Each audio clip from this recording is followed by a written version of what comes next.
এবার মার্কিন বিমান ঘাঁটিতে ভয়াবহ হামলা চালিয়েছে মধ্যপ্রাচ্যের সিংহখ্যাত দেশ ইরান।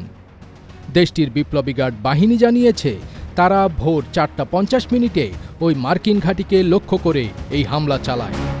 সংবাদ প্রতিবেদন অনুসারে গত পরশুদিন মার্কিন যুক্তরাষ্ট্র হরমুজ প্রণালীতে মার্কিন বাহিনী এবং সামুদ্রিক যান চলাচলের জন্য হুমকিস্বরূপ একটি ইরানি সামরিক স্থাপনায় নতুন করে হামলা চালিয়েছে। ইরানি গণমাধ্যম জানিয়েছে যে মার্কিন বাহিনী বন্দর আব্বাস বন্দরের কাছে হামলা চালিয়েছে, তবে এতে কোনো ক্ষয়ক্ষতি বা হতাহতের ঘটনা ঘটেনি। ধারণা করা হচ্ছে এই হামলার জবাবস্বরূপ আইআরজিসি মার্কিন ঘাঁটিতে হামলা চালালো। তবে আধা সরকারি তাসনিম সংবাদ সংস্থার প্রতিবেদনে বলা হয়নি মার্কিন বিমান ঘাঁটিটি কোথায় অবস্থিত।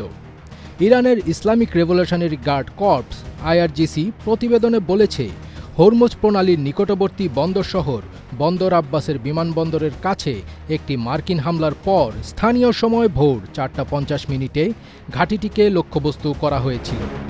রাষ্ট্রীয় গণমাধ্যম অনুসারে ইরানের ইসলামিক রেভলিউশনারি গার্ড পরে বলেছে যে বন্দর আব্বাস হামলার প্রতিশোধ হিসেবে তারা একটি আমেরিকান বিমান ঘাঁটিতে হামলা চালিয়েছে এবং মার্কিন আগ্রাসন অব্যাহত থাকলে আরও কঠোর ব্যবস্থা নেওয়ার হুঁশিয়ারি দিয়েছে।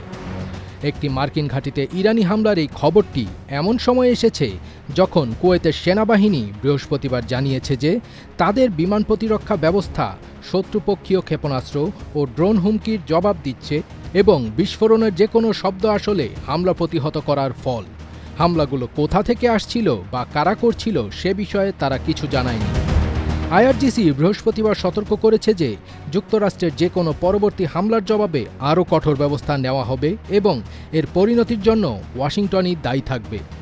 মার্কিন কর্মকর্তা বন্দর আব্বাসের আশেপাশের হামলাগুলোকে আত্মরক্ষামূলক বলে বর্ণনা করেছেন, কারণ ড্রোনগুলো হরমুজ প্রণালীর কাছে থাকা মার্কিন বাহিনী এবং এই এলাকা দিয়ে চলাচলকারী বাণিজ্যিক জাহাজগুলোর জন্য হুমকি সৃষ্টি করেছিল। ফজবির তাজ, এটিএন বাংলা।